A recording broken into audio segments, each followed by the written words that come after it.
Why you don't steal liquor from a rural small-town bar. Warning, some audiences may find this content disturbing. View at your own discretion. Welcome to the House of Reddit. Today, we share some juicy r/nuclear revenge stories posted on Reddit. Why you don't steal liquor from a rural small-town bar. This story takes place in a very little unnamed town in the Arctic region of a Canadian territory.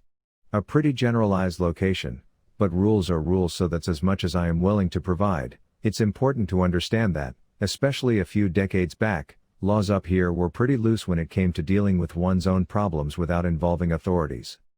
If you caught a guy fucking up your shit, you were judge, jury and executioner, and if the guy ran to the cops about it, they'd either arrest him for his crime to be punished again or give you a verbal about your actions and leave it at that. I'm going to give some fake names for easy storytelling. We have John, the bar owner, and Mike, John's friend. So John runs this bar. The only bar in town. It has a dartboard, an old pool table, a few shelves full of liquor, and that's about it. Every day when John closes the bar, he makes a note of how much liquor he has sold so he has an idea of what he'll need to order. Being so remote, orders come in very rarely, once a month or two at best, so he needs a clear idea of what he will be selling and how much. Lately, John seems to have been slipping on this note-taking. It seems he's selling more than usual or running out faster. To keep better track, John starts marking the bottles at the end of each day. Little lines along the booze levels.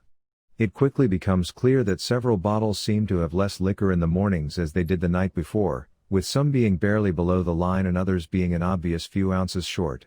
John quickly determines that, somehow, someone is stealing his liquor after closing hours. He decides to stake it out, and recruits Mike to help him with whatever and whoever he's about to find. John and Mike close up shop as usual. Lights off, bar clean, liquor bottles marked, curtains drawn. They settle down underneath the pool table to hide, and wait. They did not have to wait long, less than an hour, but close to, I believe. They hear something in the ceiling above them, determined later it was the movement of a ceiling tile, then the sound of someone dropping down onto the pool table, before making his way to the floor and behind the bar. Turns out there's been some way to enter this building and climb along the ceiling rafters that John never noticed or considered before. The guy gets behind the bar and starts opening random bottles, taking one or two swigs, and putting them back. Taking just enough that without marking those bottles, John would probably never realize what was happening. Some vodka here, a little whiskey there. With the guy being caught red-handed, it's time to serve out some justice. John and Mike get out from the pool table as quietly as they can, then rush the guy. They grab him, haul him out from behind the bar, turn the lights on and identify him as some local shithead. We can call him Ass Clown Larry. They decide to punish Ass Clown Larry then and there, to scare him off of ever robbing that bar again and ever so much as thinking of fucking with John's shit ever again. Mike bends him over the pool table and yanks his pants down from his ass, while John grabs his cheapest whiskey from behind the bar. They take a fucking metal brush to Larry's ass. The kind you use to remove rust from steel. They scrub the skin down to the meat with this guy screaming, then pour the whiskey over the wound. Then they throw him out the door onto the road. And that is where the story ends. I don't know if Larry ever tried to do anything about it, and as far as I was told, Mike and John were done and never had problems again. I don't know if they went back in for a celebratory drink or just locked back up and went home with Larry laying, crying, in the dirt. The most unmerciful revenge. The first on our list of revenge stories involves a sheriff turned vigilante after his wife was killed in a shooting by southern mobsters. His name was Buford Pusser, and his righteous journey to avenge his wife. For most of his life, Pusser made his career in public service. Before he was a police officer, Pusser served as a Marine who later enjoyed a brief stint as a popular wrestler in Chicago. His tall frame and large build earned him the nickname Buford the Bull in the Ring. In Chicago, he met his future wife, Pauline, and they got married 2 years later. The couple moved to Pusser's hometown in McNairy County, Tennessee, where Pusser quickly rose through the ranks of local law enforcement. He was elected chief of police and constable, and later he was elected county sheriff at just 27 years old, making him the youngest sheriff ever elected in Tennessee history.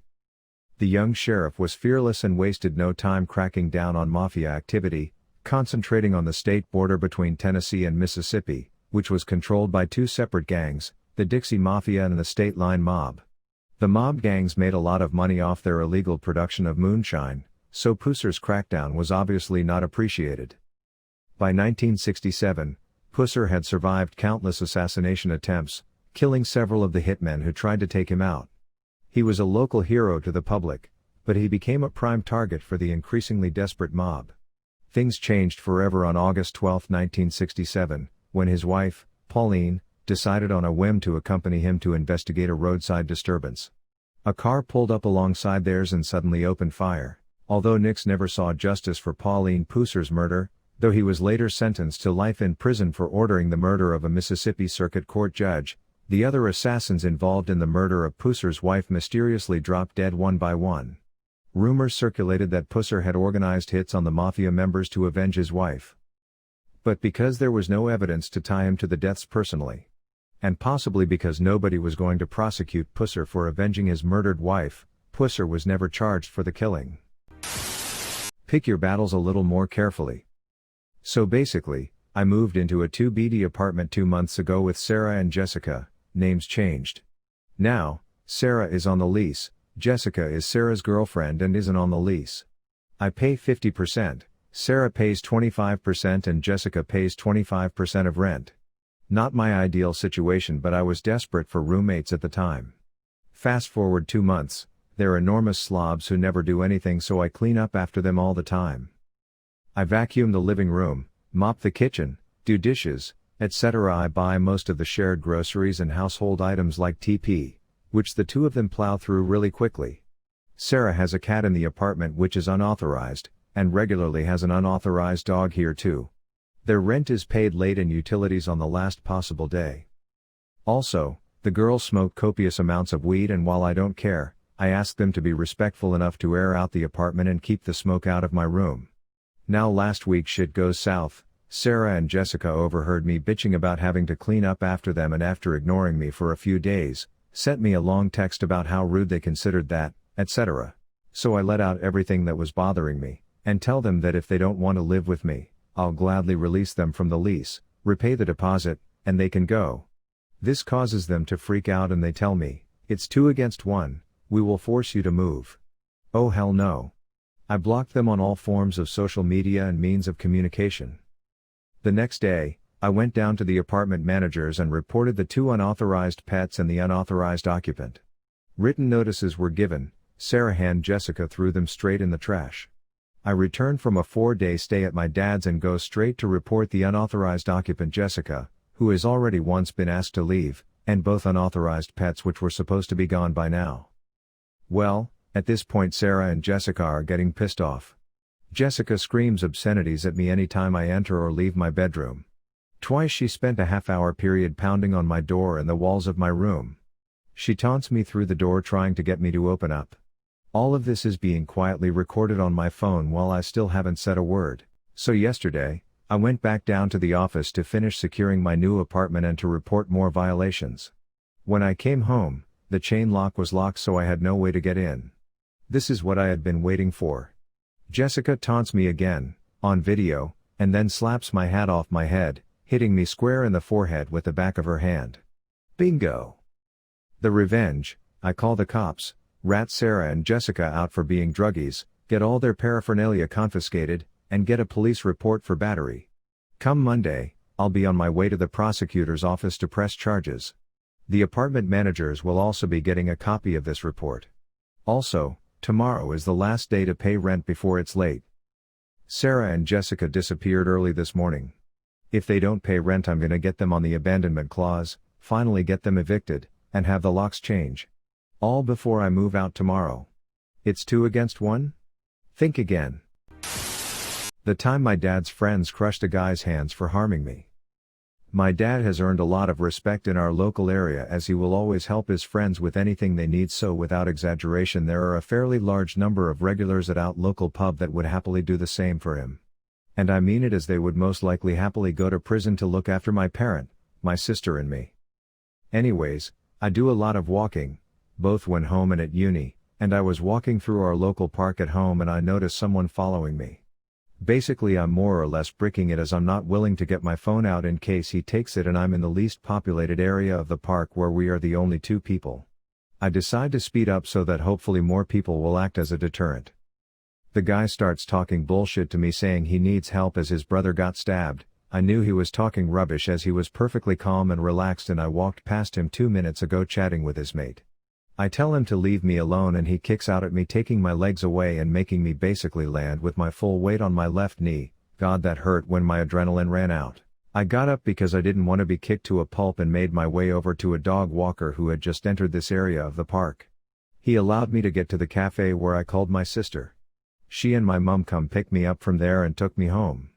I put an ice pack on my ankle because him booting it as hard as he could made it bend wrong, could still use it, so knew it was fine. Anyways, my mum called my dad, who was at the pub with his mates, the ones who are willing to do anything to keep my sister and I safe.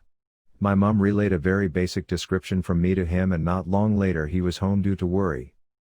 My ankle kept seizing up by sitting on the sofa, so I got up and helped my mum with dinner. At this point it seizing up was more painful than standing. While helping I went to get something from the fridge. Our fridge is in the lounge right next the kitchen but not actually in the kitchen, and my dad pulled me aside and said that his friends had caught up to the guy that did it and got revenge for me. They asked if he had gotten into an altercation with someone in the park. He said yes, and they threw him to the ground, stomped on his hands and phone, and threw his earphones down the drain. Fallout: every time I walk through that park, especially that bit of it which I've only gone through twice in nearly 3 months, I get irrationally nervous and pay extreme amounts of attention to everyone I see. Never saw him again though. I have also been left with a knee that hurts every now and then, as well as if I accidentally bend it in certain ways that are usually fine. Again, I'm not worried about it as, while at uni, I walk nearly 10 miles a day and only occasionally need to stop to let it rest. Moral of this story: don't fuck with people if you don't think you can deal with a group of alcohol-fueled Londoners who are protective of your victim and his family. If you enjoy this video, please be sure to like, share, comment, and subscribe. If you have any suggestions for future videos, please let us know in the comments below. Turn on the notifications to know when we post new videos. Thank you for coming to the House of Reddit.